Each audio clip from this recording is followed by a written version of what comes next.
I'm a production designer on Trolls. I'm responsible for designing the look of the movie. Everything that you see on screen, characters, the worlds that the characters live in.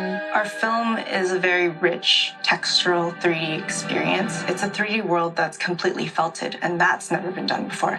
That's completely exciting. The forest is made of felt and the ground is made of carpet. And Kendall took that idea and went way further than I thought it could even go.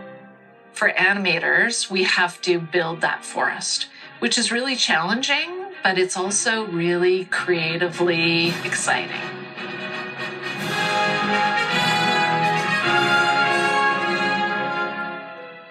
Working with Mike and Walt was a great creative experience for me. And they have a real appreciation for art and appreciation for animation. When it comes to technology, we don't worry about anything. That's all for Kendall to figure out. We go, get your lasers on it.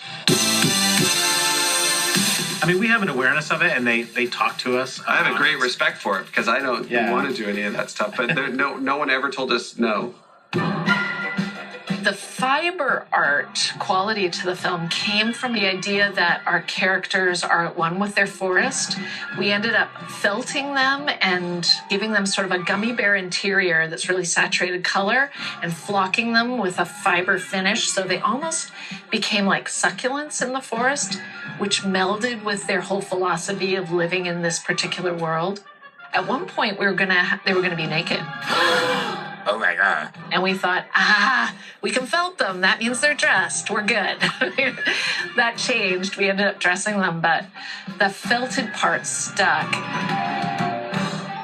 The fiber sculpture outside of Ken's office, that was a huge inspiration for my work and the entire film. And from early on, they said, everyone really liked that it felt like a kind of a handcrafted film that, a small team of people put together. Like it was made in your garage, I think was a great compliment to us. We like the sound of that. It's tactile. It's visually visceral. It's bound by the same gravity as you and me, yet it's a different universe. So the storyboard phase of our movie is done very early on. It's one of the first things that happens after the script has been written. Really? Seriously? More singing? It's almost like a comic strip. In the campfire scene, the forest comes alive. And they animate that, how that's all going to happen. She's going to back up with that ukulele and start singing. And that is sort of the first step for us to sort of imagine the world. So after the storyboard is done and it comes to the art department, we build what we call a pre-viz set. It's a pre-visualization of what the set could be, and it's very rough. We build basically the size and shape of the space so we get the scale of everything right. And because our characters are little, we want to make sure the mushrooms are almost the same size as they are, and the flowers and the tree would be a lot bigger and that kind of thing. But it looks all like plastic. It doesn't look like what it ends up looking in the film, but it gives us our basic space and size of the model and size of things. Singing helps me relax. Maybe you ought to try it. So then we go to modeling and model the final pieces of that set.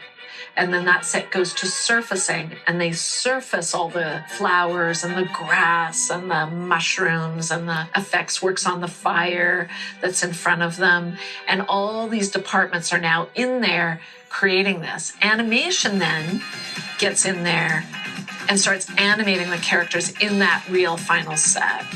And all of that goes to the lighting department, where they put the lights on it and bring all the elements of the animation, the surfacing, the modeling all together. And then the final fourth image is when all of those elements, the surfacing and the lighting,